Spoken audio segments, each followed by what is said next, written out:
भैया के लावा छिटहो न आवे मोर भैया के अंगूठा धरहु न आवे बह नोइया के अंगूठा धरहु न आवे बह नोइया के लावा छिटहो न आवे मोर भैया के लावा छिटहो न आवे मोर भैया के अंगूठा धरहु न आवे बह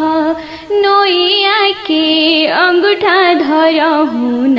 आवे बह नोइया के हथवा धर के बता द मोर भैया के